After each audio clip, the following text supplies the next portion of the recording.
O programa Direito e Globalização é uma iniciativa da Comissão de Direitos Humanos da Ordem dos Advogados de São Paulo. São Paulo é o estado mais rico do Brasil e, apesar disso, mais de 15 mil pessoas adoecem de tuberculose por ano. Fique atento aos sintomas, como a tosse por mais de 3 semanas. Procure uma unidade de saúde e faça o exame, que é gratuito. O tratamento dura 6 meses e deve ser feito até o final. A tuberculose tem cura, o preconceito também. Uma campanha do Fundo Global. Xixi no banho! Queremos que todos façam! Homens, mulheres, crianças, brasileiros ou não, nobres, plebeus, músicos, desportistas, pessoas que são metade homem e metade monstro, coisas do além, pessoas de outros planetas, fenômenos do cinema. Enfim, se você faz xixi, tá convidado. Faça xixi no banho! Ajude a Mata Atlântica! Olá, informação é cidadania. Se você quiser estar informado, veja um programa que eu recomendo, Direito e Globalização. Esse merece ser assistido. Eu recomendo.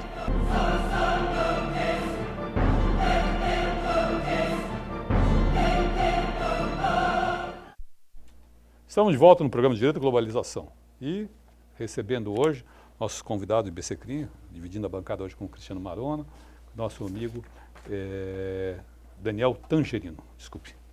Davi, eu estava hesitando em falar, falei, eu acho que eu vou errado, desculpe, Davi. Não, E o Jardim Bonfilholi mandou, tem 2 perguntas dele, a primeira, eu vou começar pela última, que é para mim, depois eu passo a outra para você. Ele fala, boa noite, Jaime. Fala, Sampaio, por que você tem tanta dificuldade de ler perguntas que em tese pode incomodar os entrevistados? Se o programa é livre e democrático, por que esperar até o fim para responder minha questão? Não, na verdade é o seguinte, é que você faz questões complexas, então a gente quer dar um tratamento melhor a você, Jaime, é só isso. Ele diz ainda, o meu filho estuda direito na PUC e não sabe o que acontece no quarto andar. De vez em quando, Jaime, lá tem uma festa da maconha, só isso, não tem nenhum mistério não. Vamos lá, a pergunta que ele faz, ele dirige a você é o seguinte, como tipificar no Código Penal os possíveis crimes feitos pelos órgãos de repressão ao tempo dos governos militares e os possíveis crimes feitos pelos então terroristas em oposição ao mesmo período?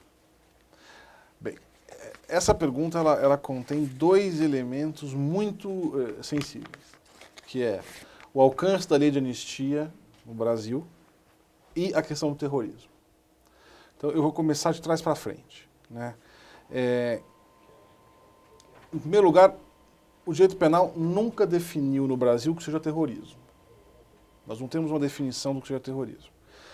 Tenta-se aplicar aqui e ali algum tratado internacional, que por sua vez também não define, porque esse é um tema que interessa muito a algumas nações, interessa muito pouco a outras, e construir um consenso nesse tema é muito difícil. Né? E uma das grandes dificuldades, na minha opinião, é que, aliás, um dos grandes cuidados que nós temos que ter é justamente para não inserir sob o rótulo de terrorismo o que aconteceu na resistência dos movimentos de esquerda na ditadura. Né? A resistência de grupos a um regime autoritário não pode merecer o rótulo de terrorismo em tempo algum. Então eu discordo, eu tenho até dificuldade em responder a pergunta partindo dessa premissa. Não chamando de terrorismo, né? Chamando de delitos praticados no período da ditadura, seja de um lado, seja de outro, chegamos ao tema da lei de anistia. Né? Em 1939, nós promulgamos uma lei de anistia, com participação decisiva da OAB e de outros órgãos da sociedade, tidos por alguns como auto-anistia, o que eu acho um equívoco. A auto-anistia aconteceu no Chile, né? Não aconteceu no Brasil. É óbvio que a participação da sociedade civil em 1979, da elaboração de uma lei, era uma participação mutilada, diminuída, difícil. Mas em 85, né, por força de uma emenda constitucional, essa anistia ganha corpo no texto constitucional em períodos já bem mais democráticos, mais tranquilos, etc. A dificuldade, Jaime, não me parece seja enquadrar aquelas condutas num tipo penal. Os tipos penais existem. Homicídio, tortura, estupro, a questão do desaparecimento forçado não tem um tipo penal perfeito no Brasil, mas a gente pode usar a analogia do sequestro ou do ocultação de cadáver, etc. A dificuldade, me parece, seria transcorridos 30 anos, né, porque a anistia alcança até 79. Na verdade, agora já 32 anos quase. Ainda que se revogue a lei de anistia, os delitos estarão invariavelmente prescritos. Exceção feita, e aí o Ali Masnun tem uma decisão interessante em São Paulo, o delito de ocultação de cadáver ou desaparecimento forçado, porque esse é um crime permanente, portanto, a prescrição não teria começado essa é a a correr. tese da Corte Interamericana de Justiça, na decisão histórica. Então, na verdade, essa é a tese em parte da Comissão Interamericana de Direitos Humanos, porque eles têm uma tradição jurisprudencial de inspiração forte no direito internacional, público, enfim, humanitário, de que os países não podem alegar em sua defesa a prescrição, anistia, retroatividade da lei penal, etc. E aqui eu tomo bordoada da esquerda e da direita, já estou acostumado, está tudo bem. Eu acho que subverter a Constituição brasileira, ainda que sob o nobre pretexto de punir os abusos da ditadura, é um abuso. Eu disse isso num seminário recentemente em que havia militantes que foram presos, torturados na plateia, então isso me colocava numa posição muito difícil de dizer: vocês foram torturados e presos e sofreram tanto para construir uma democracia. Um dos pilares da nossa democracia é a irretroatividade da lei penal, é a prescrição, enfim, tudo isso que agora a Corte quer que nós rasguemos em prol de uma punição. É curioso porque eu já tive esse debate e sempre a posição das pessoas que militam no direito internacional, como é o meu caso, são favoráveis aos argumentos da Corte. Da Corte. E os que militam no direito penal enxergam essa questão aí. Martim, você me permite? Claro, por favor. Tem uma questão importante também dentro desse assunto, que é o acesso aos documentos que ainda hoje são secretos e que, de alguma forma, impedem a sociedade de conhecer a verdade. Né? Daí porque, no meu modo de entender, não sei se o Davi pensa dessa forma, mais importante do que punir ou deixar de punir quem quer que seja, até porque esses fatos já aconteceram há muito tempo e, de uma forma ou de outra, as feridas cicatrizaram. Mas, como nação, como país e como cidadania, nós temos o direito de saber o que aconteceu. Nós temos o direito de ter acesso aos documentos que até hoje nos são subtraídos e nos são sonegados. Né? Quer dizer, mais do que qualquer outra coisa, o que me preocupa é a ocultação da verdade tanto tempo depois. Eu gostaria de fazer uma observação, você tocou num ponto sensível. O ano passado, eu, na qualidade e na condição de presidente da Comissão de Direitos Humanos da Ordem dos Advogados, recebi uma denúncia que se encontrava no Palácio da Justiça em Santos, Palácio da Polícia, né? Desculpe, documentos secretos da ditadura. E lá fui, e realmente depois de um enfrentamento ali, foi aberto, levei jornalista, a situação foi uma situação de fato, não tinha como recuar. E documentos já esquecidos no tempo. E eu fiquei impressionado com várias coisas. A maior delas, talvez, para resumir, foi o seguinte: como o Estado brasileiro se imiscuiu na vida pessoal dos cidadãos. Eu conheci, de fato, assim, eu fui abrindo, era um caixa, era uma sala maior que esse estúdio, com caixas. A gente abria a pasta, determinado assunto, e de repente a gente vê o nome de um amigo lá de Santos, com a vida espionada, com a vida devassada. E acredito, como aquele lugar esquecido no Palácio lá de Santos, da Polícia de Santos, haverá por aí no país milhares e milhares de centros iguais àqueles. Me parece que nós temos duas lições de casa importantes ainda. Uma é escancarar aos olhos públicos quem foram esses torturadores. Em São Paulo houve um movimento de algumas ações declaratórias que, na minha interpretação, por uma aplicação equivocada do direito, foram arquivados e tal.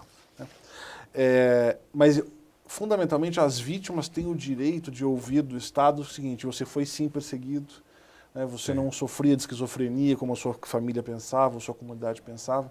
Acho que essa dívida nós ainda temos a sanar. É o direito à memória. eu acho. Exatamente. O direito à memória e à verdade. E a verdade, isso que- isso é uma obrigação do Estado brasileiro. Nós vivemos num pleno Estado democrático de direito e eu quero saber o que espionaram minha vida ou não. Claro. E como eu, milhares de pessoas. Não quero só a desculpa. Eu acho que o ministro da Justiça, no Largo de São Francisco, no Prêmio Infante de Castro, ele pede desculpa pública, pede perdão às vítimas pela ação do Estado brasileiro. É um ato de humildade que foi bem-vindo.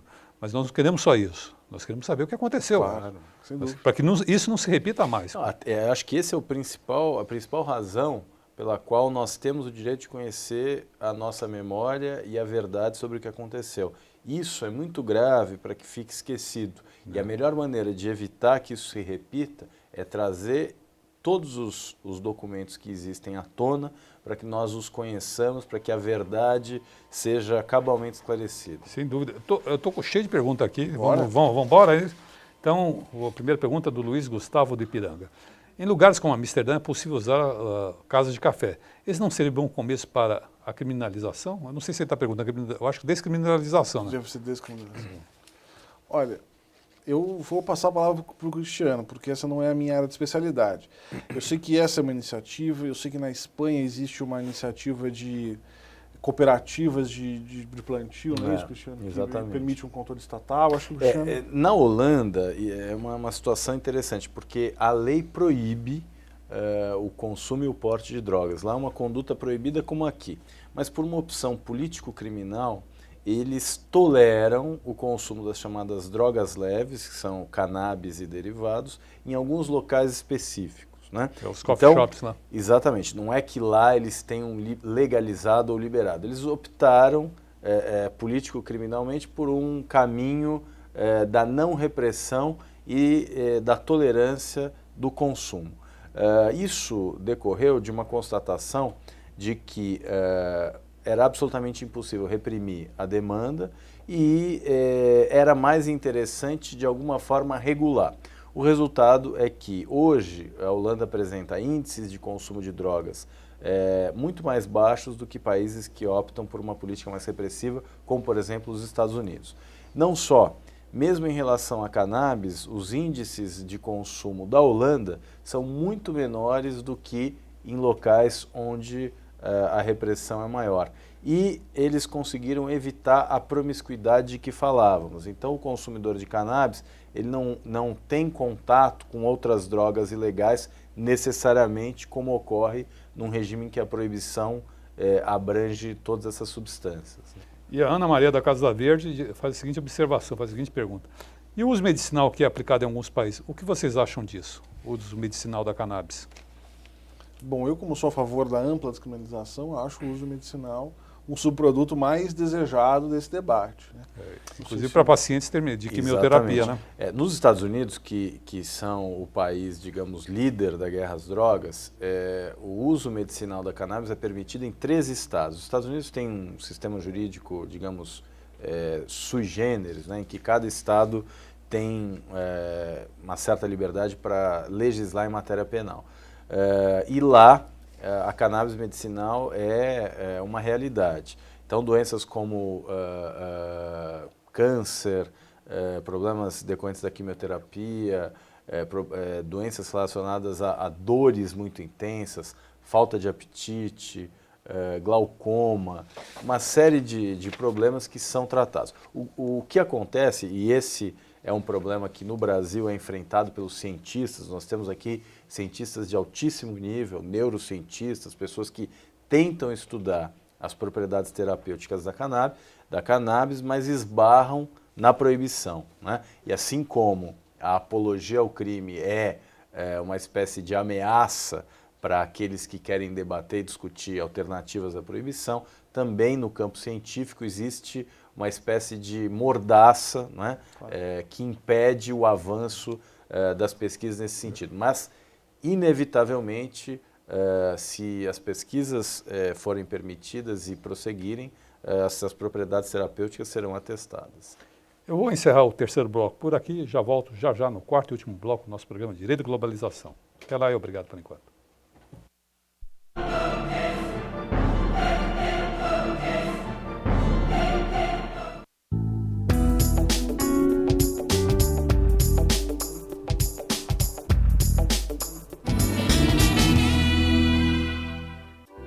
Este programa tem o apoio cultural da Editora Saraiva e com o apoio científico do Instituto Brasileiro de Ciências Criminais. O programa Direito e Globalização é uma iniciativa da Comissão de Direitos Humanos da Ordem dos Advogados de São Paulo.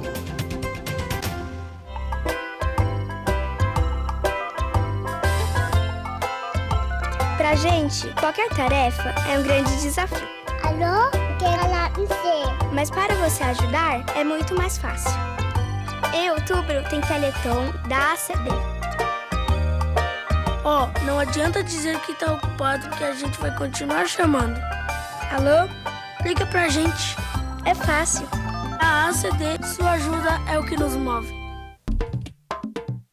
Somos uma ONG que há 15 anos usa a tecnologia para transformar vidas, romper barreiras e superar desafios. Alunos viram professores, aprendizes viram líderes. São os agentes de transformação CDI. Pessoas como você, capazes de transformar um país. Todo mundo pode mais.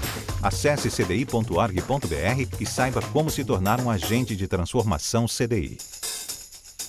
Olá, informação é cidadania. Se você quiser estar informado, veja um programa que eu recomendo, Direito e Globalização. Esse merece ser assistido. Eu recomendo.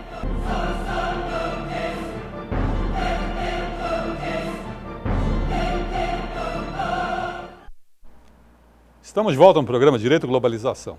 E com muitas perguntas aqui, eu já vou direto a elas, iniciando por uma questão de consideração em precedência ao Jaime Jardim Bonfilioli, que registra a seguinte observação. Obrigado pela resposta, que foi um verdadeiro parecer, ao qual aprendi muito. Enquanto as Forças Armadas não abriram seus arquivos do tempo da ditadura, só ficava valendo o lado da esquerda. Esse é o parecer dele aqui. Vamos lá. Tem Silva Sarti, de Santo Amaro. Doutor Marona, você é contra ou a favor do caso César e Batista? Hoje é o programa Polêmicas Penais aqui, vamos mudar o nome, viu? É verdade. Bom, a Silvia Sarti é minha querida tia, então vou mandar um beijo para ela. Vê que os meus familiares assistem bastante o programa. Aliás, quero mandar um beijo para minha filha, Cecília, que também assiste. Cecília, é o nome da minha filha também. Coincidência. Você tem bom gosto para nomes. Obrigado, Vossa Excelência também. Bom, o caso César e Batista é um caso muito complicado, eu confesso que eu não tenho maior conhecimento a respeito dos detalhes.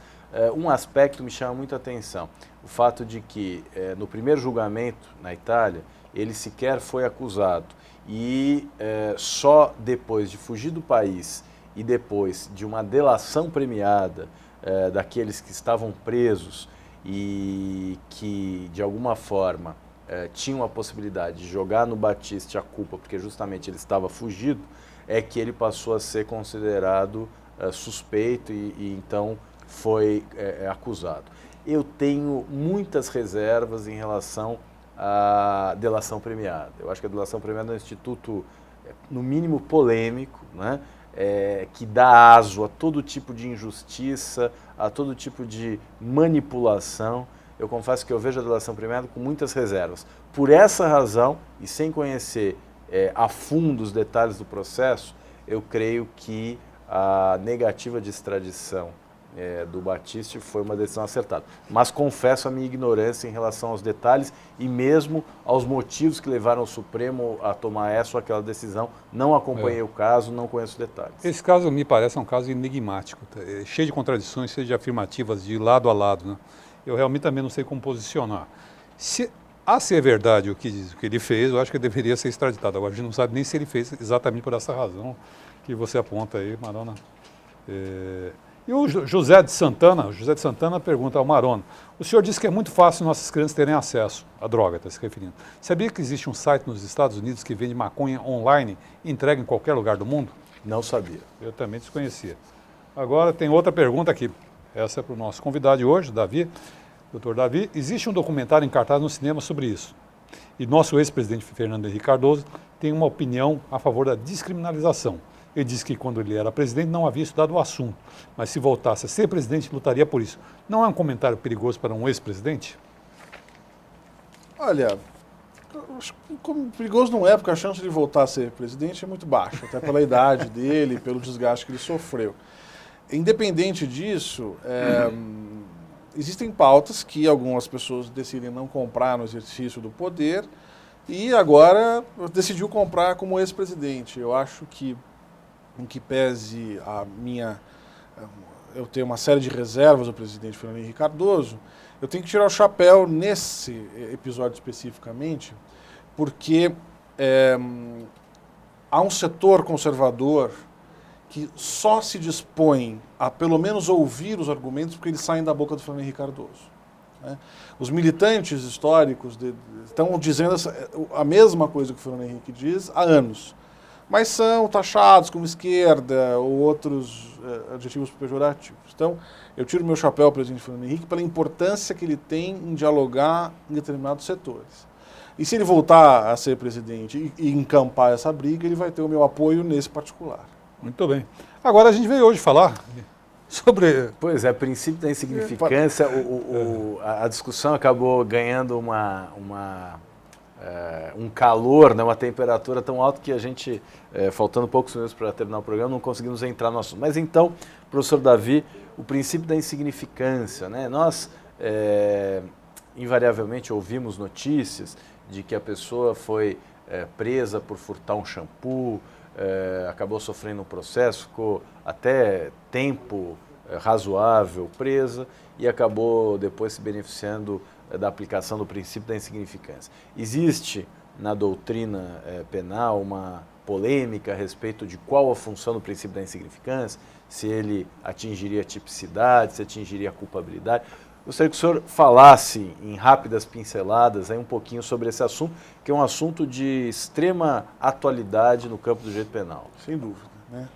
Bem, primeiramente, como o próprio Cristiano já tinha falado, talvez no segundo bloco, o direito penal ele tem uma vocação de tutela excepcional. Né? O direito penal deve se ocupar apenas de condutas especialmente graves, quando uma alternativa não tiver sido encontrada em outro ramo do direito. Né? Dito isso, as normas penais, quando são formuladas, como qualquer norma, elas são dotadas de uma determinada generalidade. Você não tem como criar uma norma penal para cada uma das hipóteses fáticas possíveis. Então, o legislador formula uma possibilidade, por exemplo, subtrair para si ou para outra em coisa alheia a móvel. Essa é a definição de furto. Só que, justamente por estarmos no âmbito do direito penal, essa leitura formal apenas da literalidade da lei precisa ser relativizada. É aí que entra o papel do princípio da insignificância. Na verdade, o princípio da insignificância ele é o reverso de uma ideia de lesividade.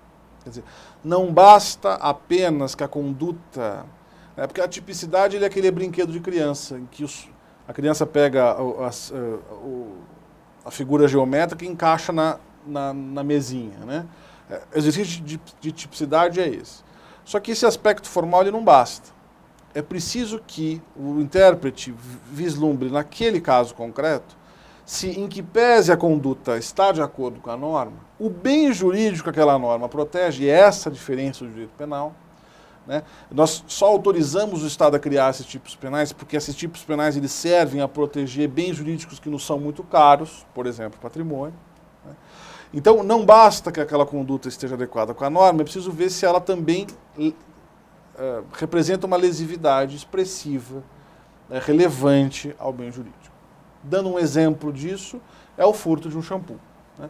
O furto de um shampoo é a subtração para si de coisa alheia móvel? É. Então esse aspecto formal está superado. Só que o direito penal ele é a última ratio. Né? O direito penal ele deve ser usado com moderação, ele deve ser usado excepcionalmente.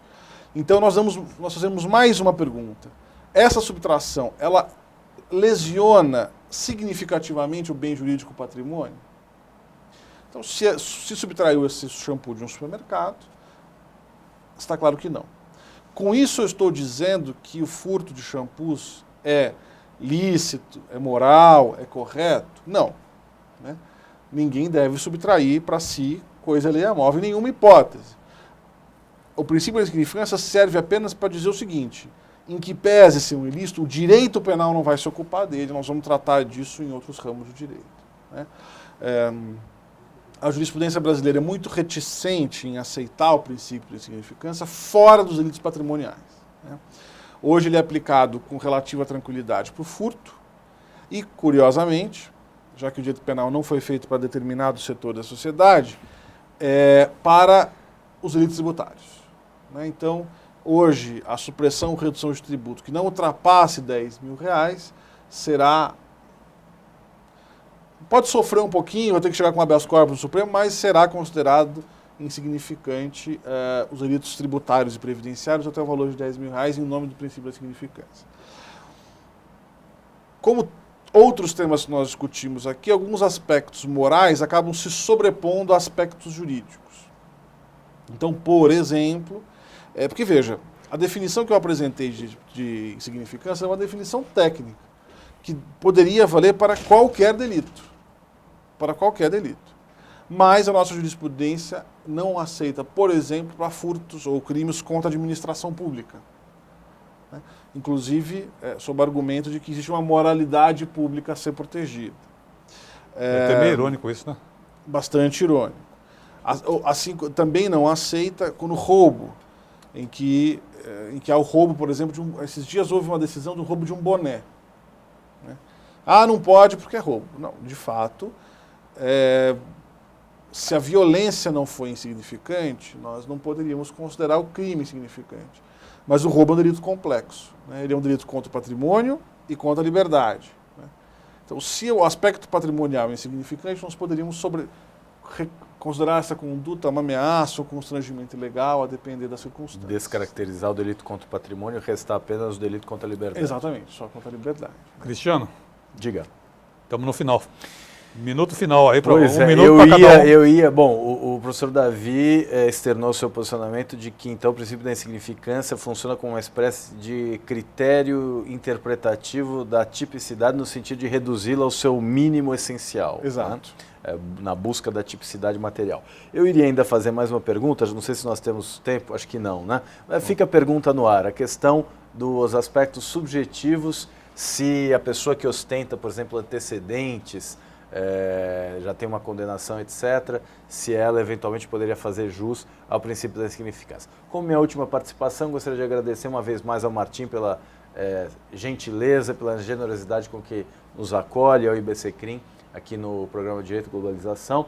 Queria convidar novamente todos os que nos assistem a visitar o nosso site, o curso Doutrina Geral da Infração Penal Revisitada com a Universidade de Coimbra, e mandar um grande abraço para o meu amigo Maurício Fiore, que está nos assistindo, já postou aqui no Twitter. Bem, eu agradeço mais uma vez o convite também.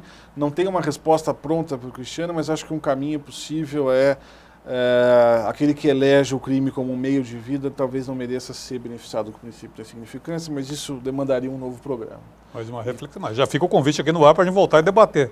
Porque o debate de hoje foi gostoso, porque foi democrático, foi amplo e pegamos uma polêmica. Né? Todos os temas polêmicos do momento aí foram tratados. Trouxeram tudo aqui numa roda e em uma hora a gente teve que...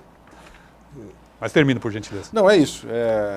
E segundo o abraço ao Maurício Fiore também. Bom, eu não conheço o Maurício Fiore, também deixo um abraço aqui. Convido, inclusive, se ele for advogado. É advogado? Antropólogo. Antropólogo, mas é uma pessoa interessante. Muito interessante. Ele, sem dúvida, seria um bom convidado. Então, fica aí o convite para o nosso amigo. Maurício, está convidado. Está convidado, hein? E me despeço de vocês aqui. Agradeço ao presidente Dr. Davi, mais uma vez, ao Marona aqui, nessa parceria boa, ótima, que tenha crescido o programa, tem feito crescer o conceito do programa. Muito obrigado a vocês do IBCCRIM. Nós é que agradecemos. Depositar essa confiança em nós. E me despeço por aqui, aguardando vocês nesse mesmo horário, na próxima semana, nesse mesmo canal. Obrigado, até lá.